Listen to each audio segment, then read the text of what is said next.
आज हम आपको कहानी सुनाने जा रहे हैं एक अमेरिकन नौजवान की जिसने भारत के स्वतंत्रता संग्राम में भाग लिया और भारत के किसानों को सेब उगाना सिखाया।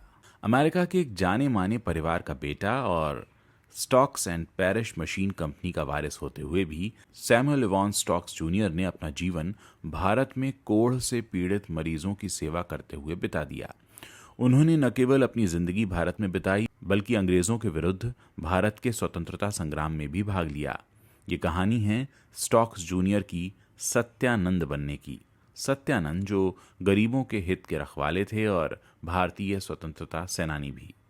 इनका नाम शायद आपको इतिहास के पन्नों में न मिले, लेकिन यहाँ हम आपको उनकी कहानी सुनाने जा रहे हैं। साल 1904 की बात है। अमेरिका में अपनी आराम की जिंदगी छोड़कर सैमुअल भारत आए। उनके पिता को लगा कि उनका बेटा कुछ समय के लिए ट्रिप पर जा रहा है, लेकिन वो इस बात से अनजान थे कि ये यात्रा उनके बेटे को अमेरिकन से इंडियन बना देगी। सैमुअल ने भारत आकर हिमालय की गोद में शिमला के पास कोढ़ पीड़ितों की सेवा करना शुरू कर दिया। उन्होंने भारतीयों की तरह कपड़े पहनना भी शुरू कर दिया। इतना ही नहीं, उन्होंने पहाड़ी बोली बोलना भी सीख लिया। इससे भारतीय उन्हें अपना मानने लगे। साल 1916 में सैमुअल को अमेरिका में उगाए जाने वाले सेब की एक प्रजाति के बारे में पता चला, जिसे देखकर उन्हें लगा कि हिमालय के मौसम और मिट्टी में से उगाया जा सकता है। इसीलिए उन्होंने पहाड़ी लोगों को सेब की खेती करने के लिए जागरूक किया ताकि उन्हें रोजगार मिल सके। इतना ही नहीं, उन्होंने अपने संपर्कों के जरिए इन लोगों के लिए दिल्ली के बाजार के रास्ते भी खुलवा दिए। इसीलिए सैमुअल को हिमालय का जोहनी एप्पल सीड भी कहा जाता है। यदि आप भारत में सेब खा रहे हैं तो ये सत्यानंद यानी सैमुअल की ही देन है।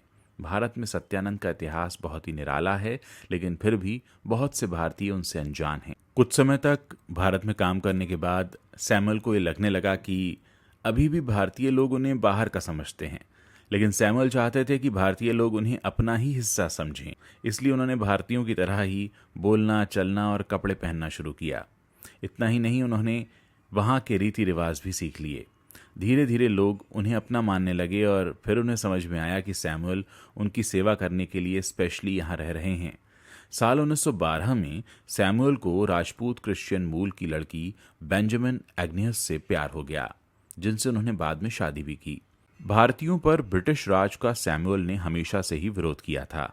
वो सबसे ज्यादा इस बात से प्रभावित हुए थे कि भारतीय पुरुषों को जबरदस्ती ब्रिटिश सेना में भर्ती किया जाता था। उन्होंने कई बार ब्रिटिश सरकार को नोटिस जारी करके इसके खिलाफ आगाह किया। उन्होंने पहाड़ी लोगों की गरिमा बनाए रखने के लिए हर बार ब्रिटिश सरकार से टक्कर ली। उन्होंने सरकार को यह साफ कह दिया कि वो न तो पहाड़ी लोगों को जबरदस्ती सिपाही बना सकते हैं और ना ही ब्रिटिश अधिकारियों का सामान ढोने के लिए मजबूर कर सकते हैं। सबसे जरूरी बात यह है कि ब्रिटिश सरकार को वो जो पत्र लिखते थे उसमें वो भारतीय मजदूरों के बारे में बात करते समय हम शब्द का इस्तेमाल करते थे, जिसका मतलब यह है कि वो खुद को भी भारतीय ही कहते थे। कुछ समय बाद उनकी लड़ाई रंग लाई और ब्रिटिश अधिकारियों ने भारतीयों को सिपाही बनने के लिए मजबूर करना बंद कर दिया। फिर वक्त आया अप्रैल 1919 का, जब जलियांवाला बाग नरसंहार की घटना हुई। उस वक्त पंजाब के एक बगीचे में लगभग 1000 लोगों पर अंधाधुंध गोलियां चलाई गई थीं। यही वो समय था जब सैमुअल ने भारतीय लोगों के खिलाफ हिंसा देखी और भारतीय राष्ट्रीय आंदोलन में शामिल होने का फैसला कर लिया। वो पंजाब में बहुत सक्रिय हो गए थे और पंजाब प्रांतीय कांग्रेस कमेटी के सदस्य बन गए। साल 1920 में वो न केवल एकमात्र अमेरिकन बल्कि अखिल भारतीय कांग्रेस कमेटी के नागपुर सत्र में भाग लेने वाले एकमात्र गैर भारतीय थे। वो शिमला के प्रतिनिधि के तौर पर वहां गए थे।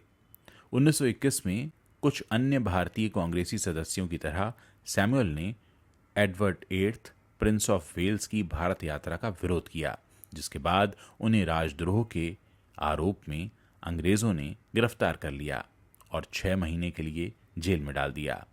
अपने 7 बच्चों में से एक की बहुत कम उम्र में मौत के बाद सैमुअल ने अपना धर्म परिवर्तन कर लिया और उन्होंने हिंदू धर्म अपना लिया। वो सैमुअल स्टॉक्स से सत्यानंद बन गए। उनकी पत्नी ने भी अपने पति का अनुसरण करते हुए हिंदू धर्म अपनाया और वो प्रिय देवी कहलाईं। उन्होंने अपने सभी बच्चों को भारतीयों की तरह पाला। उनका कहना था कि मैंने एक भारतीय से शादी की, मैं भारत में रहना चाहता हूँ, इसीलिए मेरे बच्चों को भारतीयों के रूप में जाना जाना चाहिए, ना कि एंग्लो इंडियंस के रूप में। इस बदलाव के लगभग 10 साल बाद एक बीमारी के चलते सत्यानंद ने 14 मई 1946 को अपनी आखिरी सांस ली। उन्हें शिमला के कोट घर में दफनाया गया। भारत में सत्यानंद का इतिहास बहुत ही निराला है, लेकिन फिर भी बहुत से भारतीय उनसे अनजान हैं।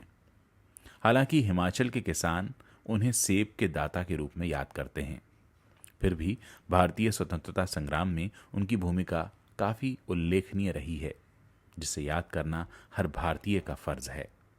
अगर आप आगे भी इस तरह के रोचक जानकारी भरे वीडियोस देखना चाहते हैं तो इस वीडियो को शेयर कर सकते हैं, हमारे चैनल को सब्सक्राइब कर सकते हैं, और हाँ, बेल आइकन दबाना मत भूलिएगा, ताकि जब भी हम कोई वीडियो पोस्ट करें उसकी नोटिफिकेशन आप तक तुरंत पहुंच जाए।